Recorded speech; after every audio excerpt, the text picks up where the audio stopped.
안녕하세요. 저는 결혼을 앞두고 있던 20대 후반의 여성입니다.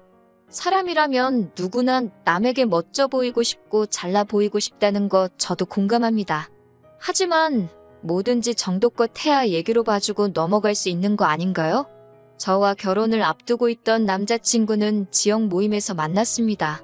제가 지금 다니는 회사에 취업을 하게 되면서 이사를 오게 되었는데 동네에 친구가 한 명도 없으니 외롭고 심심하더라고요. 그래서 동네 친구를 사귈 겸 동네 사람들이 자주 이용한다는 지역 모임에 가입을 하게 되었습니다. 처음에는 온라인에서 대화를 주고받다가 정모에 참석하게 되었거든요. 그곳에서 남자친구를 알게 되었네요. 처음이라 분위기에 적응하지 못해 어색해하는 저를 이끌어서 사람들에게 소개도 시켜주고 말도 계속해서 걸어주고 하는 남자친구에게 저는 호감을 느꼈습니다. 그리고 남자친구는 정모 이후로도 저에게 적극적으로 연락을 취해왔기 때문에 저희는 자연스럽게 연인으로 발전하게 되었습니다. 사귀고 얼마 지나지 않았을 때부터 남자친구는 저랑 결혼하고 싶다고 몇 번을 이야기하더라고요. 하지만 남자들이 원래 연애 시작하면 꼭 결혼 이야기를 하잖아요. 그렇기에 저는 그렇게 진지하게 받아들이지는 않고 있었습니다. 결혼 이야기를 할 만큼 나를 많이 좋아한다고만 생각했어요. 그런데 사귄 지 반년 정도 됐을 무렵인가 남자친구가 정말로 청혼을 해오더라고요. 갑작스러워서 처음에는 결혼은 우리에게 좀 이른 것 같다고 제가 거절했습니다만 남자친구는 10번 찍어 안 넘어가는 나무 없다며 제가 받아줄 때까지 기다리겠다고 하더라고요. 결국 저는 그런 남자친구의 인내심과 적극성의 마음에 문을 열게 되었고 그렇게 저희는 본격적으로 결혼을 준비하게 되었습니다. 하지만 결혼 준비를 위하여 몇 번 남자친구의 부모님을 만나면서 저는 이 결혼을 하는 게 맞는 건지 의구심을 품게 되었습니다. 남자친구의 부모님은 전후 사정 설명 없이 저희에게 따로 살지 말고 당신들과 같이 살자고 하시더라고요. 당시 남자친구는 부모님과 50평대 아파트에 살고 있었습니다. 평수만 들으면 굉장히 좋고 비싼 집 같지만 지역이 서울도 아니었고 지하철을 타려면 30분은 버스를 타고 나가야 하는 그런 곳이었기 때문에 사실 장점이 없는 동네였습니다. 특히 저 같은 경우 직장이 서울 중심에 있었기 때문에 그 집에 들어가 살면 최소한 하루 3시간은 꼼짝없이 출퇴근에 써야 할 상황이었습니다. 사정이 그렇다 보니 저로서는 아무리 남자친구 부모님의 말씀일지라도 싫다는 의사표현을 확실히 해야만 했습니다. 게다가 남자친구의 부모님은 저희에게 그냥 들어와서 살라는 게 아니라 저희 각자가 모은 돈을 당신들에게 주고 들어와 살라는 거예요. 그 돈으로 어디 가서 50평대 아파트를 구할 수 있냐면서요. 말도 안 되는 남자친구 어머니의 논리에 짜증이 났지만 그래도 얼굴 붉히기는 싫어서 제가 한번 남자친구와 잘 이야기해보겠다고 했습니다. 그렇지만 어머님의 요구는 거기서 그치지 않았습니다. 저는 분명히 남자친구에게 그 집에 들어가서 살지 않겠다고 말했음에도 불구하고 남자친구가 어머님께 뭐라고 했는지 어머님은 저희가 같이 살게 될 거라고 생각하셨나 봅니다. 저에게 50평짜리 집에 사는데 차도 하나 있어야 되지 않겠냐며 특정 브랜드의 차를 혼수로 하나 해오는 게 어떻냐고 저에게 강요하시더라고요. 저는 이미 제 차를 따로 가지고 있다 말씀드렸는데 제가 타는 그 코딱지만한 차 말고 가족 넷이서 다 같이 탈 수 있는 큰 차로 한 대 뽑으라고 계속해서 고집하셨습니다. 어디 가서 그런 차 타고 있으면 사람들한테 손가락질 당하고 우습게 보인다고요. 제가 이미 타고 있는 차인데도 그 차를 타는 사람들은 참 없어 보인다고 하는 말이 어이가 없었습니다. 제가 차에 관심이 없는 편이라 저희 보고 사라고 하는 차를 인터넷에 검색을 해봤는데 가격만 7천만 원이 넘는 차더라고요. 심지어 그 차를 사오는 건 저지만 우리 가족이 다 타고 다닐 차라는 걸 강조하면서 예비 시부모님도 그 차를 끌고 다닐 것 같이 말씀을 하시더라고요. 어차피 회사는 대중교통 타고 다닐 거 아니냐고 평일에는 자기도 좀 끌겠다고 하시면서 그 속내를 숨기지 않으셨어요. 결국 참다 못한 제가 남자친구에게 당신이 나서서 확실히 상황 정리를 하지 않으면 내가 조목조목 따지고 들어야 하고 그렇게 되면 서로 불편해질 텐데 괜찮겠냐고 했습니다. 그제서야 남자친구도 미안하다며 자기가 중간 역할을 똑바로 하겠다고 하더라고요.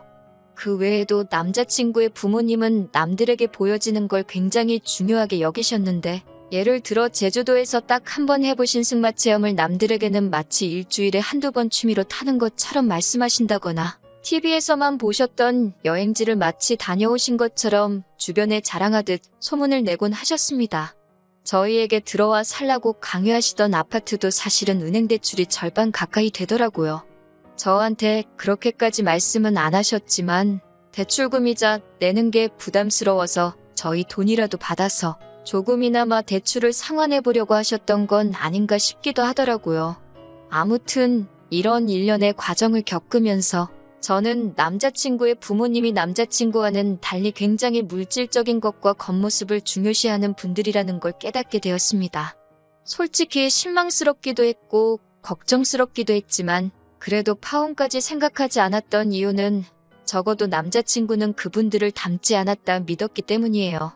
남자친구는 어머님과 아버님이 그런 말씀을 하실 때마다 민망하다는 듯이 저에게 이해해달라며 미안해하기도 했고, 입버릇처럼 자기는 사람을 볼 때 항상 내면을 가장 중요하다 생각한다고 했거든요.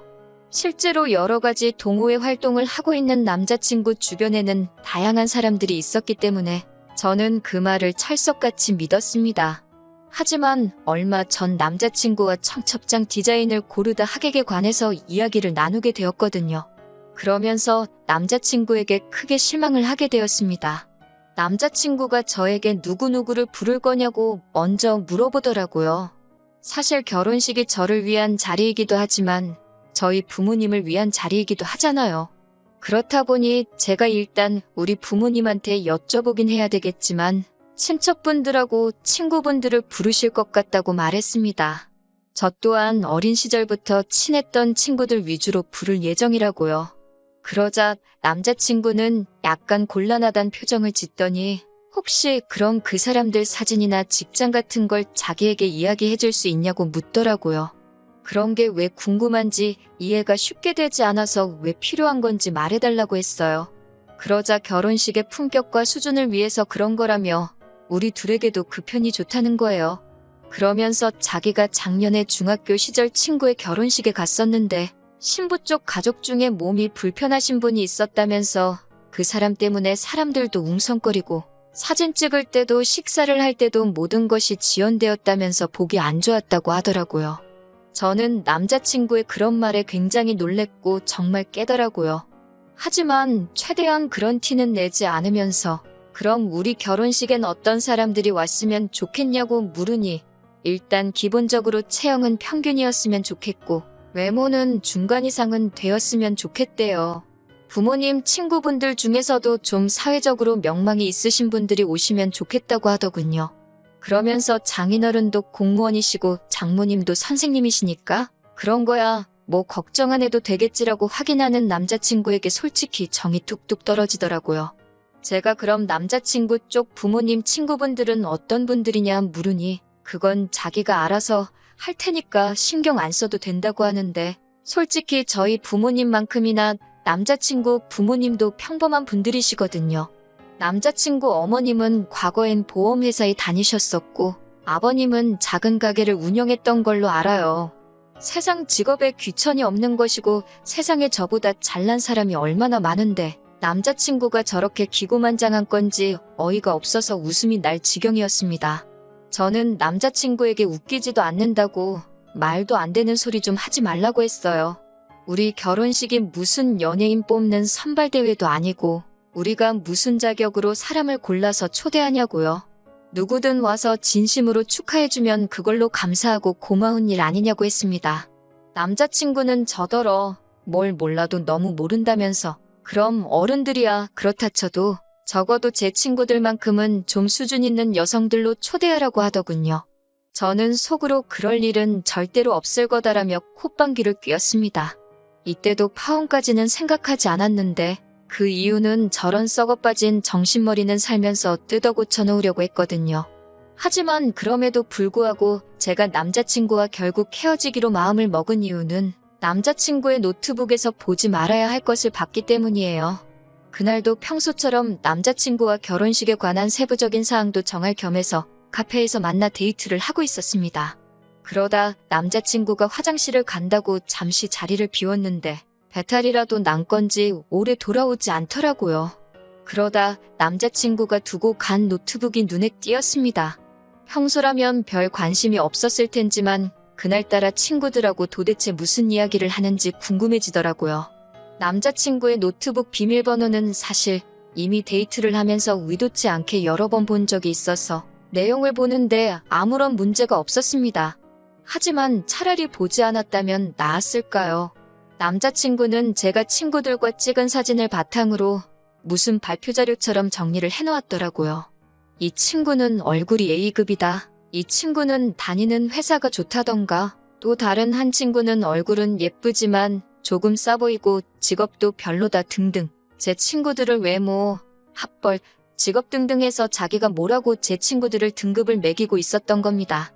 결혼식을 앞두고 저희 주변 여러 친구들에게 남자친구를 소개하기도 했었고 평소에도 제가 남자친구에게 친구들에 대해서 자주 이야기했기 때문에 남자친구도 제 친구들에 대해서 학교나 직업 같은 기본적인 이야기는 들어서 알고 있었거든요.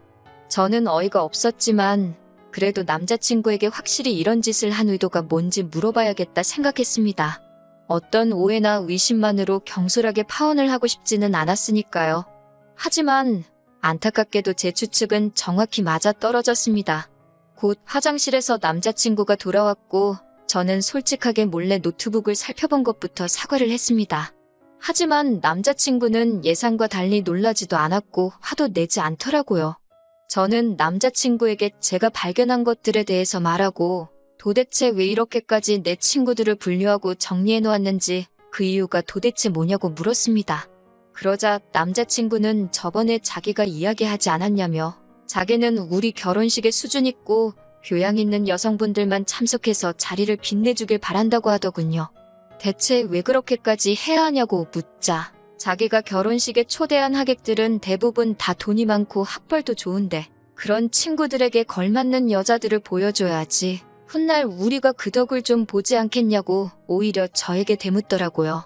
그제서야 아니라고 믿었던 내 남자친구가 정말 정신이 썩어빠진 인간이었다는 걸 실감하게 되었습니다.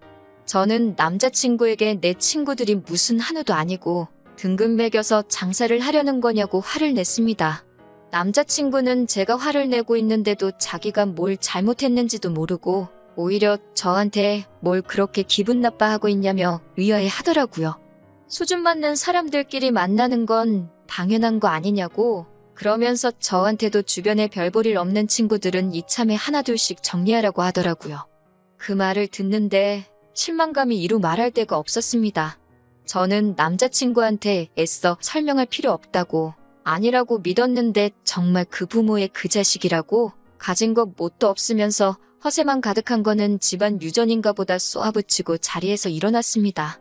네가 점수 매겨놓은 내 친구들보다 잘난 점이 뭐가 있냐고 어디 한번 스스로한테도 등급을 매겨보라고 당장 학벌이고 직업이고 대단한 거 하나 없는 사람이 감히 타인을 평가질 하고 있냐고 소리쳤습니다. 그동안 연애를 하면서도 제가 이 정도로 화를 낸 적이 없었어서 그런가 남자친구는 말도 제대로 못하고 얼어있더라고요. 저는 남자친구한테 결혼이고 뭐고 다 끝이라고 참는데도 정도가 있다고 말하고는 뒤도 돌아보지 않고 자리를 나왔습니다. 그렇게 결혼을 앞두고 파혼을 하게 되었습니다. 남자친구와는 모임에서 만났기 때문에 이 모임 저 모임 발을 담그고 있는 남자친구를 마주치기라도 할까봐 저는 그 뒤로 모임을 그만 나가게 되었습니다. 모임에서도 저희가 결혼을 앞두고 있다는 사실을 알던 사람들이 많았기 때문에 저와 남자친구를 동시에 아는 사람도 많았어요. 그리고 얼마 전에 그 중에 한 명에게서부터 남자친구의 소식을 듣게 되었습니다. 남자친구의 부모님은 대출금을 제때 상환하지 못했는지 집이 경매에 넘어갈 위기에 처해졌다고 하네요. 저희가 모은 돈을 가지고 그 집으로 들어와 살라고 했던 건 정말 제가 모은 돈 가지고 대출금을 상환하려던 계획이었다는 부분이라는 사실에 온몸에 소름이 다 돋더라고요. 게다가 모임에도 그 사실이 전부 소문이 퍼지게 되었고 그 와중에 남자친구가 사람의 배경을 보고 가려가면서 만난다는 것까지 까발려지게 되었다고 합니다. 그도 그럴 것이 사람들 만날 때마다 직업이 뭔지, 학교는 어디 나왔는지가 제일 궁금한 사람이니 그 본성을 들키는 건 시간 문제였던 거였겠죠. 그런 이야기가 도는 가운데 모임에 누가 봐도 잘난 사람이 들어오게 되면서 스스로 열등감을 느낀 건지 소문 때문에 그런 건지 어느 순간부터 모임을 도망치듯 더나 코빼기도 보이지 않는다네요. 걷는 놈 위에 뛰는 놈, 뛰는 놈 위에 나는 놈이 있다고. 세상에 얼마나 멋지고 잘난 사람들이 많은데 그런 건 생각도 안 하고 기고만장해서 남 무시하는 남자친구가 이번 일을 통해서 제발 철 좀 들었으면 하는 바람입니다.